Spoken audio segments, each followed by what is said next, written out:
Hi guys, and welcome to another Inky Vaper. I'm John, and first of all I'd like to apologise for the length of time it's taken me to release another video, but I bought in a new microphone and some new lighting and stuff to try and improve the videos, and then as soon as I got that I got a stinking cold and various other illnesses, and I've not been able to do any videos, so apologies for the amount of time it's taken for me to get back on the review side of things, but I'm back now and hopefully we'll be putting out a bit more content for you.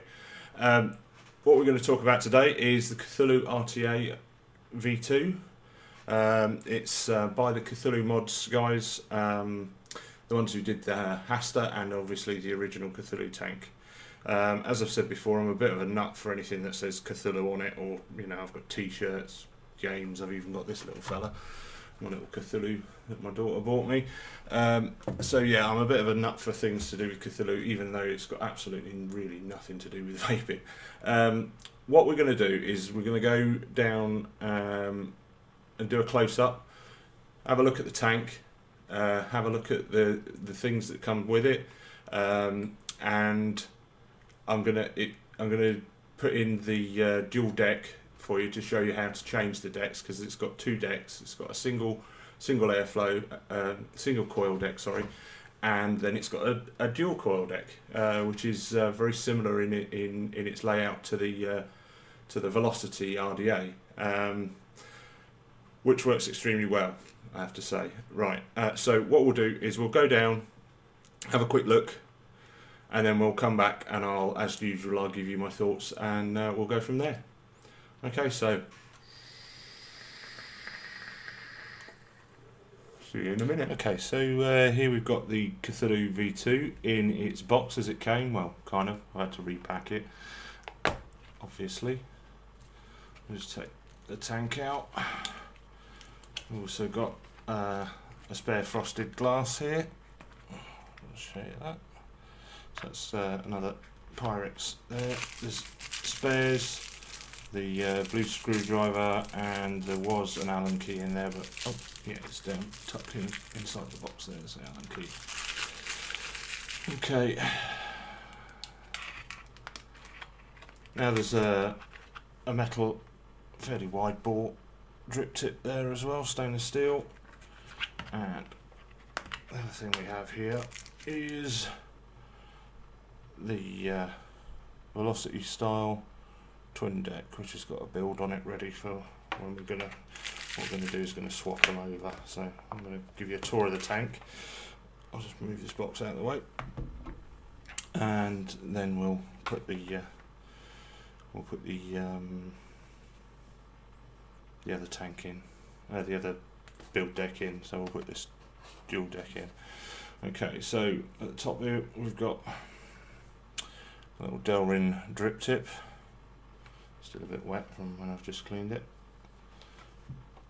Now this is one of the downsides to this tank is that the fill part here at the top, it's got two little cutouts, and you can fill through the top here. Now the problem with this is that because it's stainless steel and it's polished, it's kind of it's a bit slippery, to say the least, and can be quite difficult to sort of undo. I'll just pop that out of the way. Okay, and we've got the top of the tank, which we'll unscrew. Okay, and as you can see, there's a little sort of clear rubber O-ring around the top there, and that's the areas where you can pour the juice into the tank. Got a Pyrex glass tank, nice and smooth, nicely cut, nice and thick. Just pop that out of the way. Okay, and then we've got the another O-ring around the bottom. There's a couple of other colours in there. There's red and there's blue to change these out if you want to.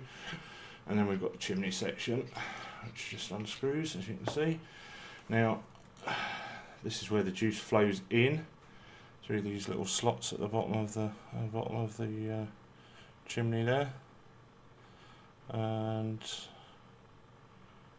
the juice flow control, which I'll show you now, is this ring here, which is sort of knurled, and this basically screws on top of a ring that sits inside. I'll just take that off. So as you can see, there's a little ring there, which I'll just unscrew and take out for you. Now this little ring is by turning this outer ring, that moves this ring up and down to block off these little holes in the bottom. So that's how you control the juice. Now, the main problem with that is it's a very clever idea in theory, but in practice it's absolutely bugger all use. So what I've found is the best thing to do with this is to take this part off and put it away. We're not going to be using that. It basically, the problem I've had is that I've tried to sort of turn the juice flow whilst the tank's all together, and it basically just either seizes up or the rest of the tank becomes so wobbly that you feel like the whole thing's going to fall apart whilst you're actually having a vape. So yeah, it's not the most elegant solution, and to be perfectly honest with you, I think it's very poorly implemented, and I don't use it. I took a few weeks trying to sort of sort it out, and I just got to the point where I just thought, sod it, I'm not bothering with it anymore. So here we've got the single coil deck, and as you can see just here we've got a ring that this actually screws onto the actual deck. If I can get my fingers to undo it. Right. Yeah, there we go. That screws onto the deck, and it covers over the very ample juice slots that you've got there.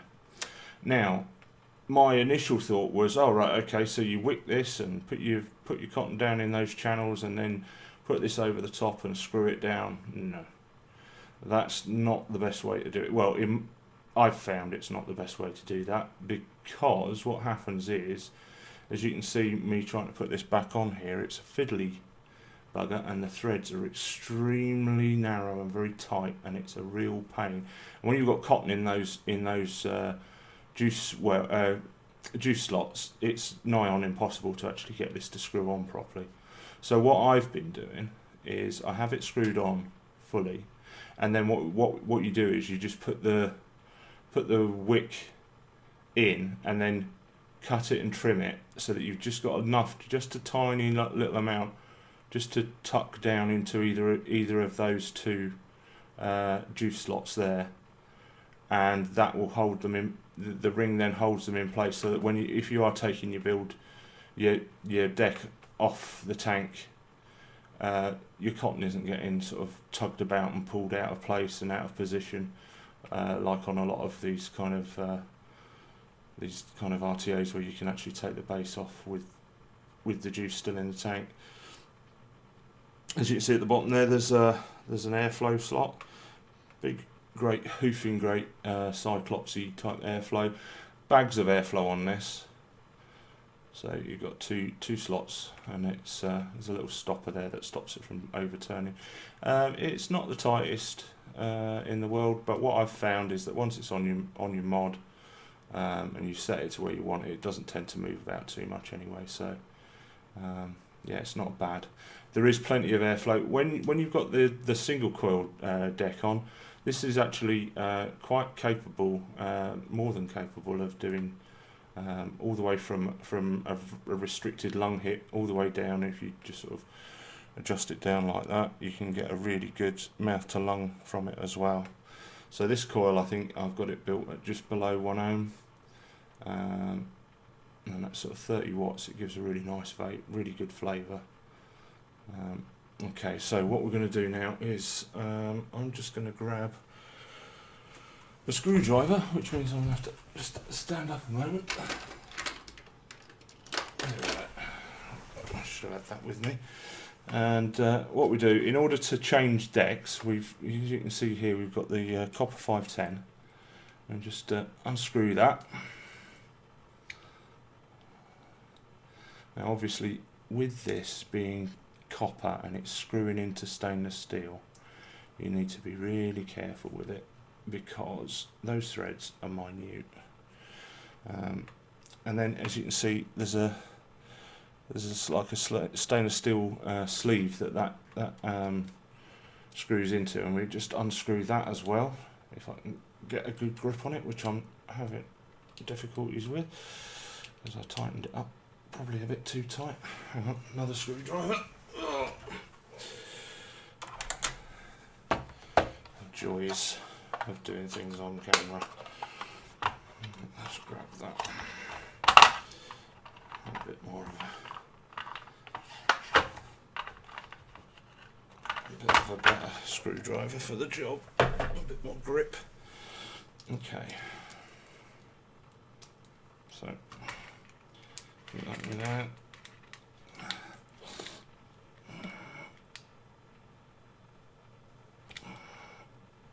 There we go.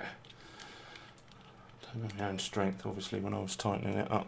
Okay, so what we're doing is we're just completely unscrewing this part now. As you can see, it's quite a long thread. Sometimes it won't come all the way out. Basically, we've got this runs right the way through and screws into the bottom of this deck. So as you can see on the bottom of there's a little screw port, and this pin has got a screw on the end of it, and that comes all the way out. And give it a bit of a clean because it's got crap on it. Okay, so what we want to do now is we're going to swap over to the dual coil. So I'm just going to pop that little bugger in there. There's an O-ring around the bottom of the base of these so that they sort of snugly fit in, and then once you've got it in place, again just tighten that down. So we've got a good connection between the 510 and the actual deck. Okay, and just pop the copper screw in. Just try and get it into place with my fingers to start off with, so I don't want to strip there. Back, doing well, doing everything like this on camera, with everything sat about 1.5 feet away from me. It's not the easiest thing in the world to do, but I wanted to show you what you have to do in order to change decks. Now, I'm making it look a lot harder than it actually is at the moment, because as I say, I'm reaching across a small desk to where my tripod's set up so that I can show you properly. If you're actually doing it without a camera, it's actually not too bad, not too difficult at all. So as you can see, you get this copper pin in there. You can adjust it quite a way out actually as well. So if you wanted to use this on any kind of a hybrid or anything like that, you can do that, because you can get that 510, the copper 510 pin to actually stick out quite a way. But I'm going to be using this on a regulator, so I'm just going to just pop it down to the end there. Okay, so my coils are looking a little bit out of place, so what I'm going to do is stick these on the tab 521. Okay, and let's see what they're doing. So it's at 0.48, not a monstrous low build by any means, and I'm going to just see what they fire like as well. Don't think they're going to fire particularly evenly, because they're all over the shop by the look of it. So where's that little screwdriver gone? I had it a moment ago. There we go. I'm going to just even these up a bit, because they've just twisted down just a touch. I think that's when I took the cotton out from before. I'm just going to pop them straight enough up a bit on here. So Cthulhu's pretty. This is a good thing about Cthulhu. It's nice and resilient. You can kind of play around with it quite a while after you've done a build. You don't have to be constantly doing rebuilds all the time. I would normally rebuild this, but it's save time and energy and everything. So we've got our 2 coils there. We'll give it a quick fire, see what they look like now. Are they lighting up? Is it going to light up? Yeah, they're lighting up reasonably even, reasonably good. Okay, so just let those, turn that off a sec, let those cool off. Right, so what I'm going to be using to wick this is some good old-fashioned Muji. Now I've just taken the top layer off of one side. There's like a sort of a flattened, you can see it on this side, flattened sort of compressed outer coating on these Muji cotton pads, and you just take one off so that it just gives it a bit more fluff. And I'm just going to cut reasonably narrow strip of cotton. Okay, get that out of the way, and I'm going to just cut that in half.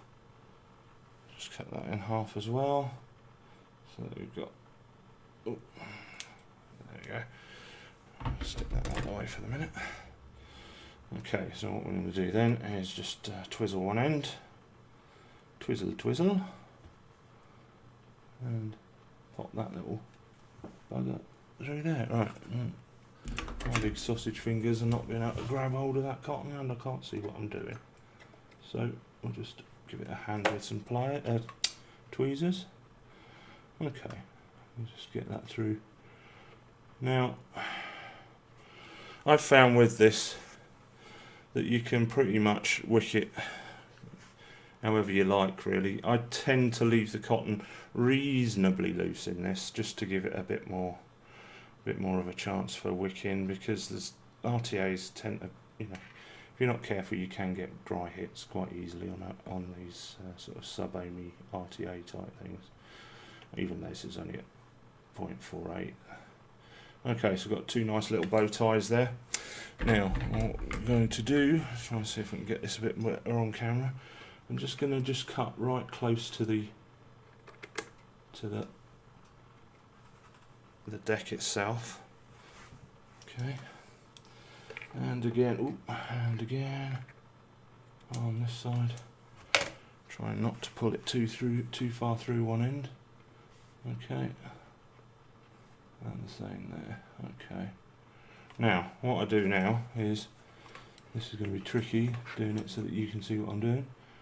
I'm going to just, we've got the ring already on, you know, the ring that I showed you on the single deck. It's the same on here, but you've got 4 juice channels, obviously, because it's a dual coil deck.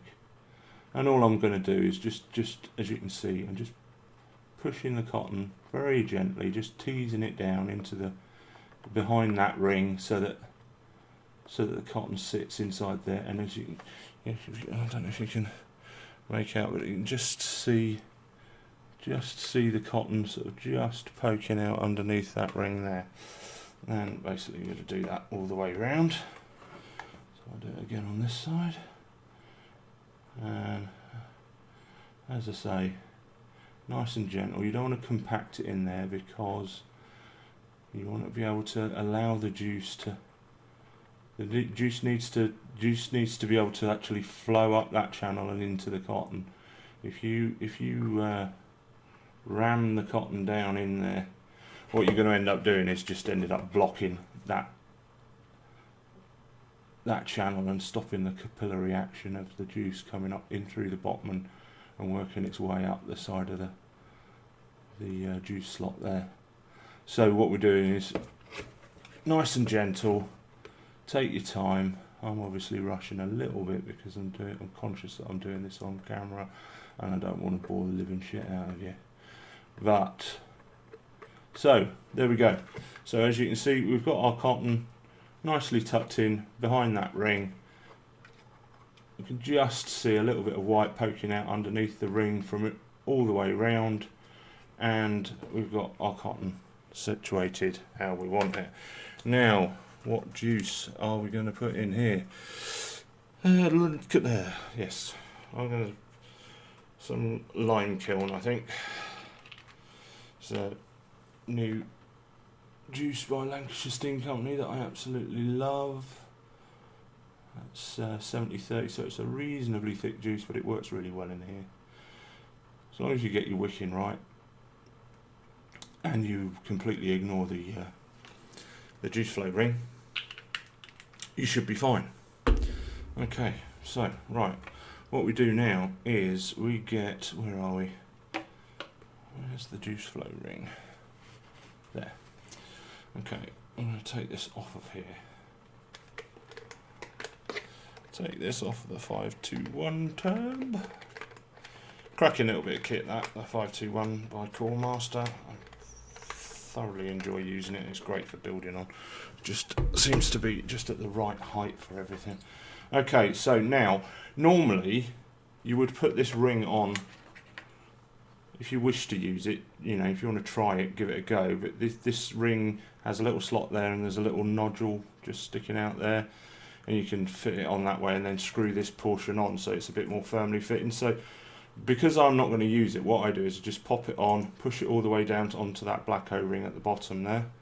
Okay, and just put that to one side for a minute. Fingers are completely covered in juice, great. Get the tank, put that together. So we've got the chimney sitting on its little O-ring. Make sure that the O-ring's nicely inside the glass, not puckered or moved out the way, like I've just done with my thumb on this bit. Guarantee it, can't you? Just as soon as you start doing it, showing anybody how to do something, it all starts to go a little bit peaked on. But there we go. Joys of doing reviews. Right, okay, so we're just going to pop that onto there, screw that down. Okay. Give it a nice good tighten. Just got to grab a cloth because my hands are all covered in e-liquid and are very slippery. So I'll just tighten that down, clean the tank off a little bit. Okay. Okay, and then obviously we can just screw that onto the tank. And because we're not bothered about the juice flow control, or I'm not bothered about the juice flow control, I can tighten that all the way down nice and tight. And again, I've got juice everywhere, so I'm just going to give it a good tighten down using a cloth for purchase. Okay, now I'm going to fill it up off camera, but once you've got it filled, you just screw this portion back on. It's got these two little cutouts in the threading which allow air to escape right until the last minute. So generally speaking, all I do is I just close off the airflow like that down the bottom. My, I've got juice everywhere. Yeah, so you just close off the airflow holes at the bottom there, fill it up, nice and easy because there's loads of space there to do it, and then screw this on. Like I said earlier, this is can be a real bugger to get off. So my advice definitely is to ensure that you don't do it up too tight, because once the vacuum starts to build, once you've actually been vaping for a while and you've got rid of most of a tank, this thing is an absolute nightmare to take off. Oh, there we are. Okay, so right, what I'll do is I shall stop the camera there and fill it up with the rest of the juice, and then we'll go up top and I'll give you my thoughts. Welcome back, guys. Right, well, we just had a close look at the Cthulhu RTA V2. Just put the velocity style deck on it. The single deck is very easy to build on. It's quite similar in its construction to the RDA for the Kanga Mini or a K-Fun light type deck. It's that kind of two screws, just undo them, pass the wire underneath the screws, screw it up, done. The velocity deck is, in my opinion, the better of the two. It enables you to build really easily a dual coil build, which, because of the way that the velocity style arms are, as soon as you put the canther through those post holes, it pretty much centers the coil directly over the airflow and makes it very easy to build. Now we looked at the wicking side of things, and if you follow the way that I've just done it, it's pretty easy, and I'd have to say it's worked very well for me in that regard. The vape out of it,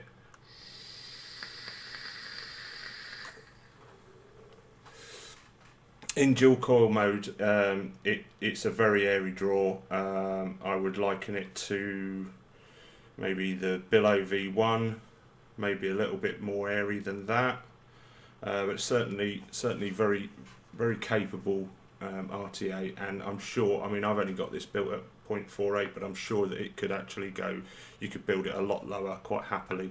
I've got this running at 0.48, and I've got 45 watts running through it, and it's not a hot vape in the slightest. It really is. There's tons of airflow on this. Now, the juice flow control, as we discussed in the close-up, is one of my bugbears about this tank. It took me ages. I kept fiddling about with it. I had it on the single coil deck, on the dual coil deck. Every time that I set it up with the actual inner ring inside how it's supposed to be, I just couldn't adjust it. And if I did adjust it, it kind of undid the whole of the top of the tank. So this whole top portion just became incredibly wobbly, and when you put it in your mouth to vape, it felt like it was at any minute the whole top of the tank was just going to fall off in your mouth, which was very disconcerting and just annoying, to be perfectly honest with you. And then if you tried to sort of tighten it down too much, then I found that the juice flow virtually cut off altogether. So in the end, I just got to the point where I just thought, you know what, sod it. I'm just going to take the inner juice flow ring out altogether and just not bother with it. You can still access your deck, no problem at all. So you can still undo the top of the tank, get to your build without having to dump out any of your juice, which is obviously a really good plus. It's one of the things that I look for in an RTA these days. As some of you watch Vapers Worldwide probably know, I'm a big fan of the K-Fun V4 and of the Squape RS, both of which you can get to your deck and play with your wicking and play with your coils to make sure, without having to dump all your juice out or having to finish a tank before you start fiddling around. In this day and age, I think that pretty much all RTAs should be that should be a standard nowadays. I think just for ease of use and being able to play with things, especially when you first got an RTA, you've got to try and master the wicking and making sure that your build's right. Now, the other thing about it is another. It's a plus in one way. The fact that it's a top juice fill. You just unscrew this top portion here, like we saw in the close up. That's great, because these little fiddly juice fill screws that you have to take a screwdriver with you everywhere you go, and you've got to fiddle about. You run the risk of losing the actual screw itself, and then your tank's knackered, and you could be out somewhere and lose the screw, and that kind of thing just irritates the living crap out of me. It's one of the things that I didn't like about the K-Fun lights and previous K-Funs. So the top juice flow as an idea is great. Unfortunately, with this particular tank, the way that it's been implemented is a little bit annoying. As I mentioned in the close-up, this top portion here gets, whether it's the heat of the action of the heat expanding the metal, or whether it's the build-up of a vacuum, like I said in the close-up, I'm not sure exactly what it is, but this part gets extremely tight very quickly. And once it gets really tight, the only way that I've found to take it off is to get hold of it with some kind of grips. Now, I use these things. Picked them up on Amazon. They're used for bottle tops. They're for people who've got arthritis in their hands and stuff. But this smallest portion here is great for undoing tanks or anything vape related, really. It's like a rubber grip on the inside of it, and you can get a good grip and turn it off, turn it, you know, quite well. There's got to be a more simple way of implementing top juice flow, top filling on a tank like this. Whether it would be just a turn where it opens up a slot so you can pour the juice in that way, or if they just put a little bit of knurling, like they put knurling on the juice flow control at the bottom, just so that you can actually get a bit more purchase on there. That would have been a better idea. It is bigger than the original Cthulhu RTA, so it is easier to grab hold of, but it's still a bugger. So, right, so far, plus sides we've got, it's got a really good flavour. It's very well built. The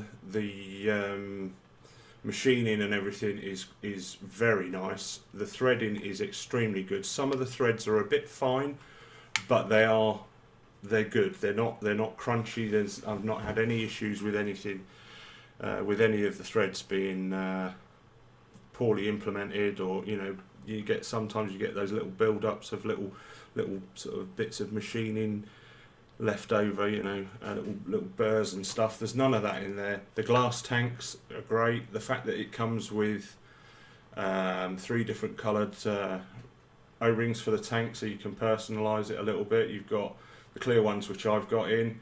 There's blue ones and red ones as well. It would have been nice to have seen black ones as well, but hey, can't have everything. I love the little Cthulhu logo that's on the chimney there. That's quite a cool little touch. There's a frosted spare glass tank, which I've said. So yeah, I mean, it comes with absolutely tons of stuff, and the fact that it comes with 2 decks, so you can really use this however you want. Obviously, with the dual coil deck, it's more of a mouth to lung, more of a sort of a cloud blower. Talking of which, I need a vape.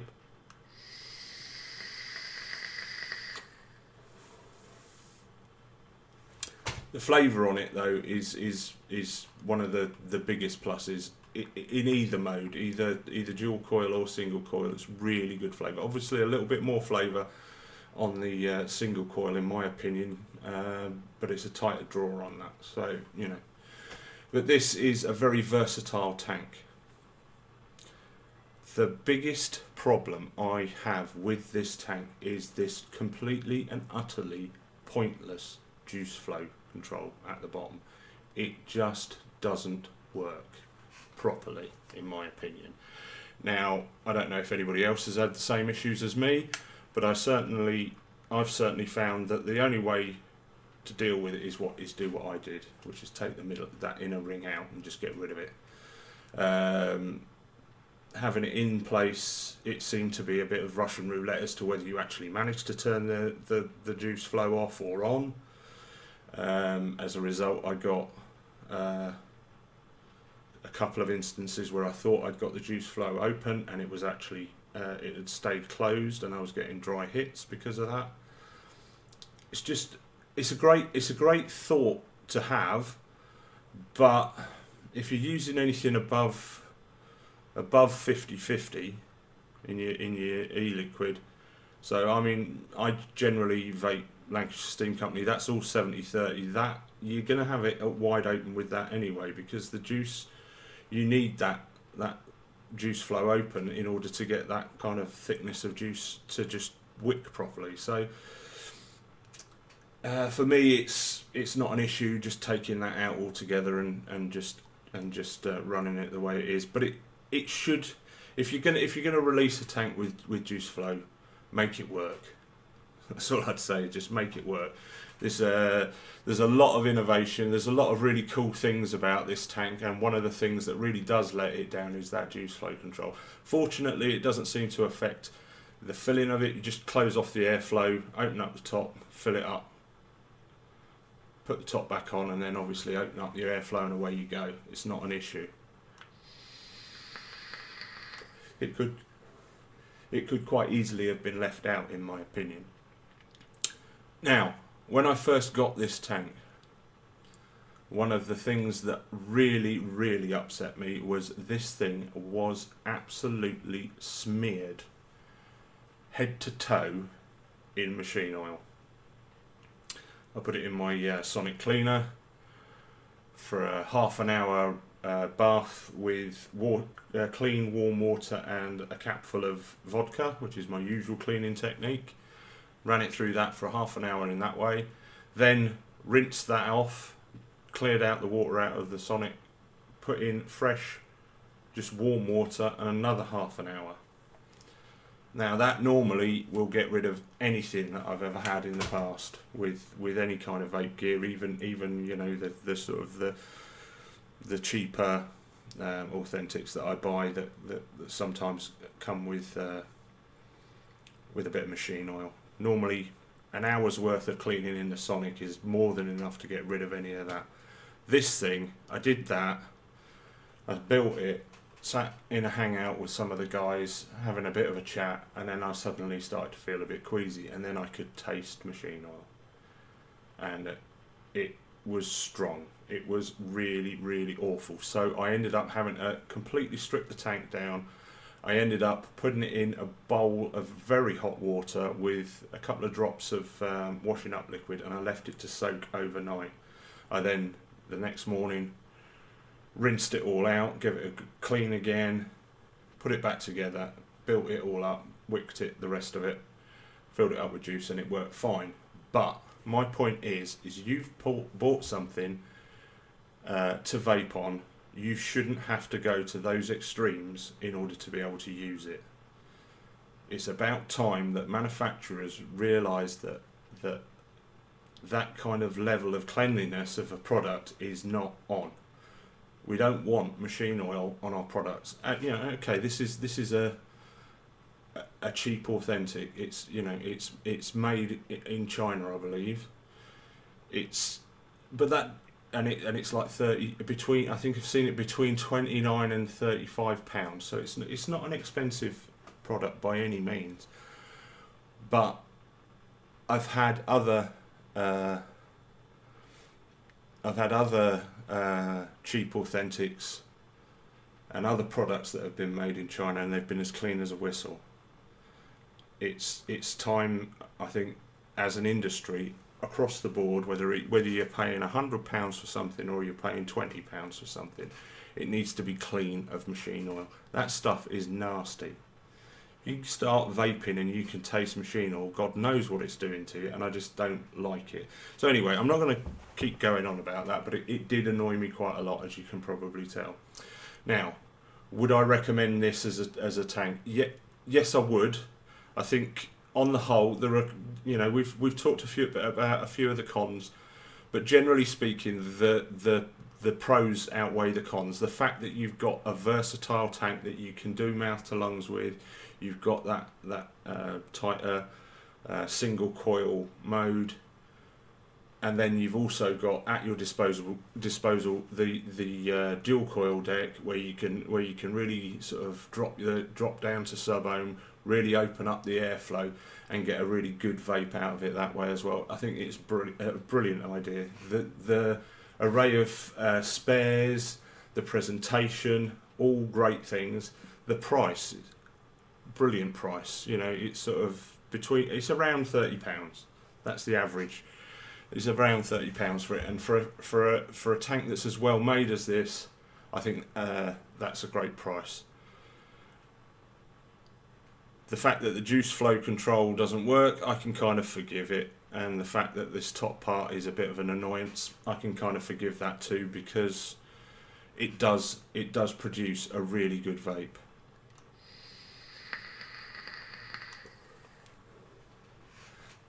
And the flavour is, as I've said, it's just really good. I'm very impressed with it in general. So, if you're in the market for a rebuildable tank, this is certainly something that I would consider looking at if I was you. But be prepared for those cons. You know, if you are purchasing this, you need to do so understanding that the juice flow control isn't the greatest. In fact, in my opinion, it doesn't work at all, and that the top fill mechanism is a bit of a ball ache if you over tighten it. So you have to really make sure that you sort of get used to the idea that of not completely cranking this down and making it, you know, so tight that you can't undo it again. Okay, so what we'll leave it there.